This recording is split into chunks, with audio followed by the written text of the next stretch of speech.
We have recently been inundated with TV interviews of female converts to Mohammedan Islam who now feel liberated and more respected by their male believers than they were under Christianity. How factual and accurate are their perceptions? Tilth is the cultivation of land, tillage, physical condition of soil, especially in relation to its suitability for planting or growing a crop. Most of the verses of the Quran were revealed to Muhammad as a result of incidents, utterances, actions, and or deeds by, from, and unto Muhammad or some of his companions. They are almost invariably in hindsight and after an event. This verse of the Quran also was the result of such an incident as shown below. Sahih al-Bukhari 6.51 narrated by Jabir. Jews used to say, if one has sexual intercourse with his wife from the back, then she will deliver a squint-eyed child. So this verse was revealed. Your wives are a tilth unto you, so go to your tilth when or how you will. 2.223. Sunan of Abu Dawud Hadith 2159 narrated by Abdullah ibn Abbas. Ibn Umar misunderstood the Quranic verse, so come to your tilth however you will. May Allah forgive him. The fact is that this clan of the Ansar, who were idolaters, lived in the company of the Jews, who were the people of the book. They, the Ansar, accepted their superiority over themselves in respect of knowledge, and they followed most of their actions. The people of the book, i.e. the Jews, used to have intercourse with their women on one side alone, i.e. lying on their backs. This was the most concealing position for the vagina of the women. This clan of the Ansar adopted this practice from them. But this tribe of the Quraysh used to uncover their women completely and seek pleasure with them from in front and behind and laying them on their backs. When the Muhajirun, the immigrants, came to Medina, a man married a woman of the Ansar. He began to do the same kind of action with her, but she disliked it and said to him, we were approached on one side, i.e. lying on the back. This matter of theirs spread widely, and it reached the Apostle of Allah. So Allah the Exalted sent down the Quranic verse, your wives are a tilth to you, so come to your tilth however you will, i.e. from in front, from behind, or lying on the back. But this verse meant the place of the delivery of the child, i.e. the vagina. Al-Baqarah 2.223. Your wives are a tilth unto you, so approach your tilth when or how you will. Until today, the ulama have not agreed on whether or not this verse gave the right to the husband to have anal intercourse with his wife or woman or not.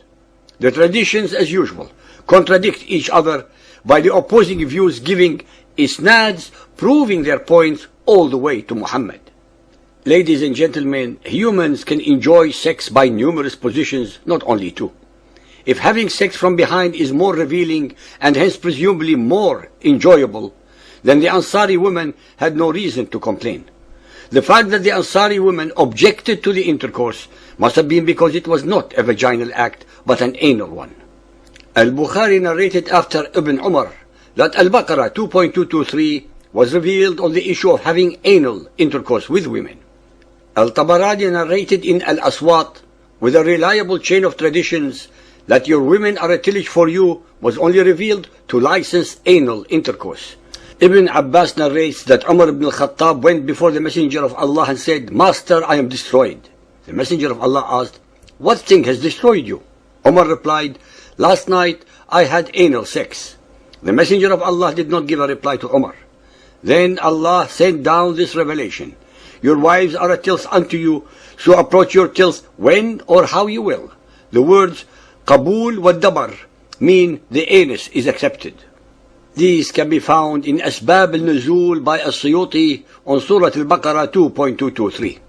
It beggars belief that Umar was expecting damnation just because he had sex with his wife, penetrating her vagina from behind. What is certain is that with this verse Allah supported the men. They had the right to use the positions that they wanted. Women had no right to protest. They had only to submit to their husbands' whims. In any case, this verse excluded women from the debate, and by so doing, transformed the question, which was thus reduced to the following. Do men have the right to have sex with their wives in any manner, time and place? Without a shadow of a doubt, all the hadith simply disregard and degrade the rights of women, by giving men the right to completely ignore the wishes of their women regarding sexual positions, times, or places.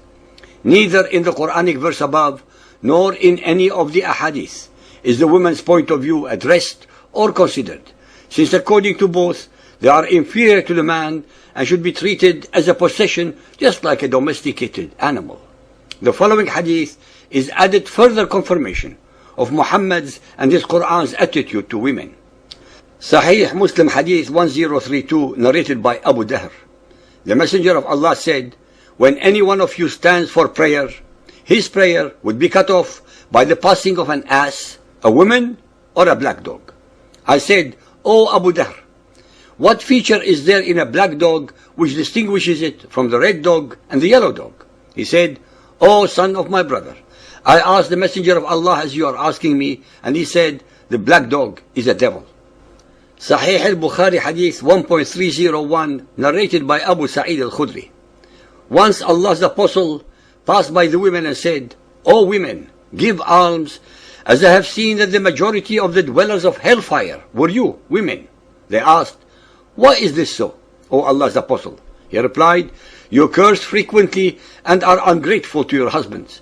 I have not seen anyone more deficient in intelligence and religion than you. A cautious, sensible man could be led astray by some of you." The women asked, "O Allah's apostle, what is deficient in our intelligence and religion?" He said, "Is not the evidence of two women equal to the witness of one man?" They replied in the affirmative. He said, "This is the deficiency in her intelligence. Isn't it true that a woman can neither pray nor fast during her menses?" The women replied in the affirmative. He said, "This is the deficiency in her religion." If the women were more astute and less afraid of Muhammad, they would have replied to Muhammad, "The reasons that the witness of two women is equal to one man and that we are not allowed to pray or fast during our menses are because you told us that Allah ordained this. These were not so before Islam."